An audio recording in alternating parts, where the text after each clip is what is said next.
तो आज हम बात करने वाले हैं अर्नेस्ट हेमिंग्वे की एक क्लासिक कहानी पर, the old man and the sea. हाँ। और ये सिर्फ एक कहानी नहीं है, ये महाराष्ट्र बोर्ड की 10वीं कक्षा के अंग्रेजी सिलेबस का एक बहुत बहुत जरूरी हिस्सा है। बिल्कुल, और आज हम इसकी एक किताब समीक्षा पर गहराई से बात करेंगे। हाँ, हमारा मिशन यही है कि इसकी हर परत को खोलें, इसे समझें और सबसे जरूरी ये पक्का करें कि 2025 की बोर्ड परीक्षा के लिए तैयारी एकदम पक्की हो। सही बात है। और हमारा मकसद सिर्फ रटना नहीं है, हम कहानी की आत्मा तक पहुंचेंगे। ये एक बूढ़े मछुआरे और एक बड़ी मछली के बारे में तो है, लेकिन उससे कहीं ज्यादा गहरी है। हाँ, ये हिम्मत, हार और इंसान की कभी ना खत्म होने वाली लड़ाई के बारे में है। बिल्कुल। तो चलिए एकदम शुरुआत से शुरू करते हैं। कहानी का जो मुख्य पात्र है वो एक बूढ़ा क्यूबन मछुआरा है, सैंटियागो। और उसकी किस्मत मतलब बहुत ही खराब चल रही है। बहुत खराब। पूरे 84 दिन हो गए हैं। 84 दिन? हाँ, और उसे एक भी मछली नहीं मिली है। सोचकर ही अजीब लगता है, 84 दिन तक रोज खाली हाथ लौटना। गांव के दूसरे मछुआरे तो उसका मजाक भी उड़ाते हैं। हाँ, उसे सालाओ कहते हैं, जिसका मतलब होता है सबसे बदनसीब। और इसी वजह से उसके साथ जो एक छोटा लड़का था, मैनुलिन, उसका प्रशिक्षु।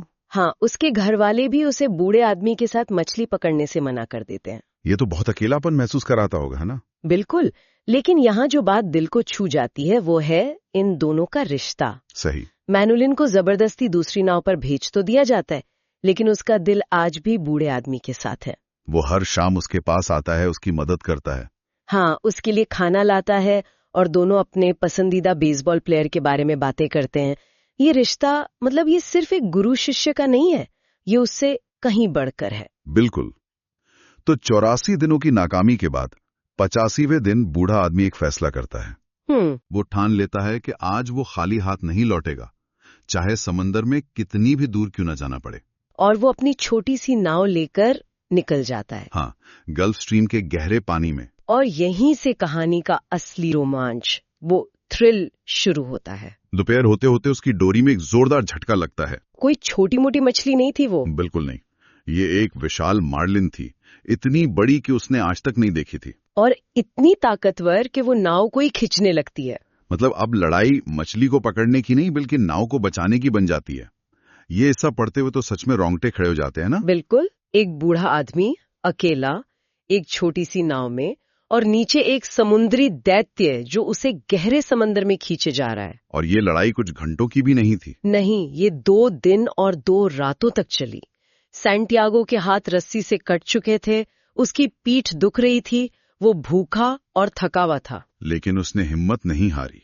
बिल्कुल नहीं, उसने रस्सी नहीं छोड़ी। और इस दौरान वो उस मछली से बातें करने लगता है। अच्छा? हाँ, वो उसे अपना भाई कहता है, उसकी ताकत की तारीफ करता है।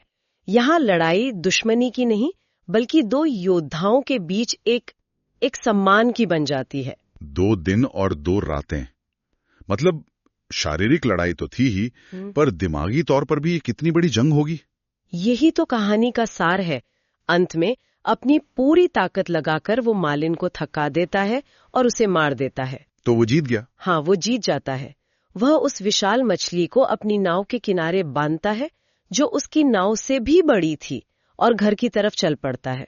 लेकिन कहानी यहाँ खत्म नहीं होती। नहीं? अरे नहीं, मुझे पता है आगे क्या होता है, और ये कहानी का सबसे दिल तोड़ने वाला हिस्सा है। हाँ, उस विशाल मछली के खून की गंध शार्क को अपनी ओर खींच लेती है। एक के बाद एक शार्क हमला करती है। बूढ़ा आदमी अपने हारपून से, फिर चाकू से और फिर नाव के चप्पू से लड़ता है। वो कुछ शार्क को मार भी देता है, लेकिन वो झुंड में थी। जब तक वो किनारे पहुंचता है, शार्क उस खूबसूरत मार्लिन का सारा मांस खा चुकी होती है। नाव के साथ सिर्फ उसका एक विशाल कंकाल बंधा होता है। और सिर्फ कंकाल। मतलब इतनी मेहनत, इतनी हिम्मत, 2 दिन की लड़ाई, सब बर्बाद। सतह पे देखने पर तो यही लगता है, हारी लगती है।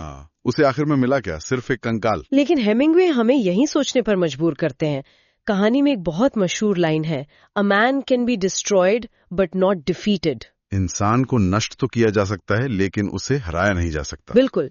सैंटियागो ने मछली खो दी, लेकिन उसने अपनी हिम्मत नहीं हारी, अपना सम्मान नहीं हारा। सही। जब वो सुबह किनारे पहुंचता है तो दूसरे मछुआरे उस 18 फुट लंबे कंकाल को देखकर हैरान रह जाते वो हैं। समझ जाते हैं कि इस बूढ़े आदमी ने क्या हासिल किया है। हाँ, उसने अपनी इज्जत वापस जीत ली थी और यही उसकी असली जीत थी। वाह, ये तो बहुत गहरा मतलब है। मतलब असल जीत कुछ पाने में नहीं बल्कि लड़ने में है।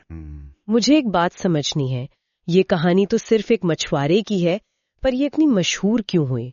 1952 में जब ये छपी तो ऐसा क्या चल रहा था दुनिया में? बहुत अच्छा सवाल है।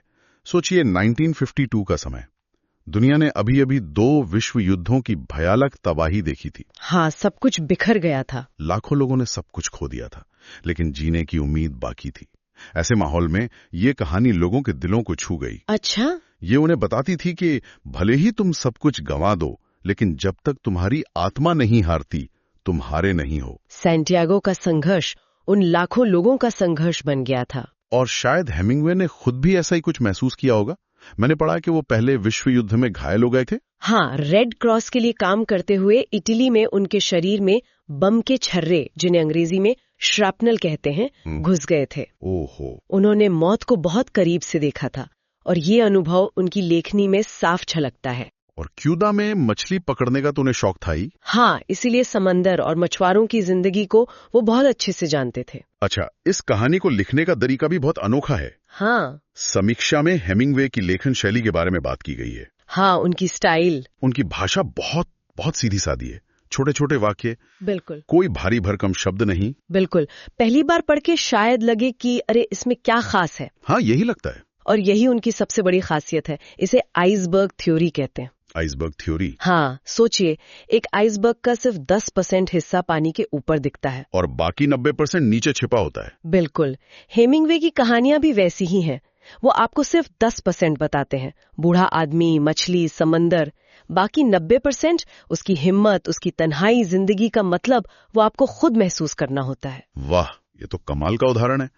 मतलब जो लिखा है, असली कहानी उससे कहीं ज्यादा गहरी है। सही। उनकी भाषा बहुत पिथी है। पिथी, इसका क्या मतलब हुआ? पिथी मतलब कम से कम शब्दों में बहुत गहरी बात कह देना, सारगर्भित। एक भी फालतू शब्द नहीं। नहीं। और ये सादगी अक्सर डिसेप्टिव होती है, यानी भ्रामक। हमें लगता है कि ये आसान है, पर होती नहीं। परीक्षा के लिए पॉइंट बहुत जरूरी है। ठीक है, तो अब सीधे परीक्षा की तैयारी पर आते हैं। इस समीक्षा के आधार पर कौन कौन से जरूरी पॉइंट्स हैं जो एक छात्र को अपने जवाबों में लिखने ही चाहिए? बहुत बढ़िया। समीक्षा में 4 मुख्य बातों पर जोर दिया गया है। पहला, बूढ़े आदमी के चरित्र की फॉर्मिडेबल शक्ति। फॉर्मिडेबल मतलब जिसे हराना बहुत मुश्किल हो। दुर्जय, वो शारीरिक रूप से बूढ़ा और कमजोर था, लेकिन उसकी इच्छा शक्ति चट्टान की तरह मजबूत थी। दूसरा पॉइंट है मैनोलिन की भक्ति और सहानुभूति। वो सिर्फ एक शिष्य या अप्रेंटिस नहीं था, वो उसका इकलौता दोस्त और सहारा था। बिल्कुल। तीसरा, इन दोनों के बीच का दिल को छू लेने वाला रिश्ता। और चौथा, समुंदर और उसके जीवों का खूबसूरत वर्णन। हमें किसके लिए अफसोस करना चाहिए, बूढ़े आदमी के लिए या उस शानदार मार्लिन के लिए? और इसका जवाब ये है कि हेमिंग्वे किसी का पक्ष नहीं लेते, वो दोनों के संघर्ष का सम्मान करते हैं। अच्छा। समीक्षा का निष्कर्ष यही है कि बूढ़ा आदमी और मार्लिन दुश्मन नहीं है, वे इनसेपरेबली लिंक्ड हैं, यानी अटूट रूप से जुड़े हुए हैं। दोनों ही विनाश के खिलाफ एक महान लड़ाई लड़ रहे हैं। हाँ, दोनों अपनी पूरी ताकत और सम्मान से लड़ते हैं। ये तो बहुत गहरा विश्लेषण है। तो अगर हम परीक्षा में आने वाले सवालों की बात करें, तो मुझे लगता है कि सैंटियागो का चरित्र चित्रण पर सवाल आ सकता है। बिल्कुल आ सकता है, और ये बहुत महत्वपूर्ण सवाल है। इसके जवाब में उसके चरित्र के हर पहलू को दिखाना होगा, उसका गर्व, उसकी विनम्रता और उसकी कभी न हार मानने वाली भावना। और कौन से सवाल बन सकते हैं? एक सवाल सैंटियागो और मैनोलिन के रिश्ते पर आ सकता है, और एक बड़ा सवाल कहानी के विषयों या थीम पर हो सकता है, जैसे मनुष्य बनाम प्रकृति या हार में जीत। सही। और हाँ, हेमिंग्वे की अनोखी लेखन शैली पर भी एक छोटा नोट लिखने को कहा जा सकता है। तो संक्षेप में ये कहानी एक बूढ़े मछुआरे के 85 दिनों के संघर्ष की है, जिसमें वो एक विशाल मछली और शार्क से लड़ता है। वो मछली को खो देता है, पर अपनी आत्मा की जीत हासिल करता है। एकदम सही सारांश। और जो महत्वपूर्ण अंग्रेजी शब्द हमने आज इस्तेमाल किए, उन्हें एक बार दोहरा लेना अच्छा रहेगा। हाँ, ये बहुत काम आएंगे। जैसे पहला शब्द था अप्रेंटिस। अप्रेंटिस मतलब शिष्य या प्रशिक्षु। बिल्कुल। फिर था श्रैपनल। श्रापनल, जी। जो बम या गोले के नुकीले टुकड़े होते हैं। सही।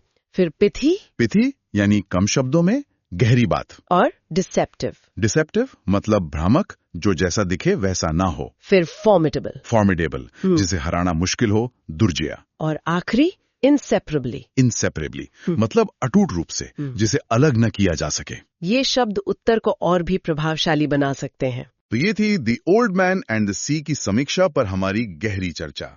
ये कहानी हमें याद दिलाती है कि जिंदगी में लड़ाइयां होंगी, और हो सकता है हम वो चीज हासिल ना कर पाएं जिसके लिए हमने लड़ाई लड़ी थी। लेकिन असली जीत अंत तक लड़ने में है, परिणाम चाहे जो भी हो। बिल्कुल।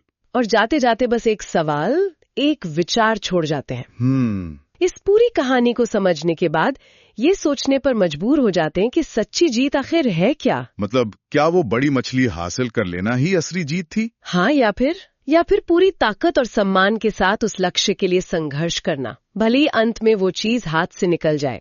इस पे जरूर सोचिएगा।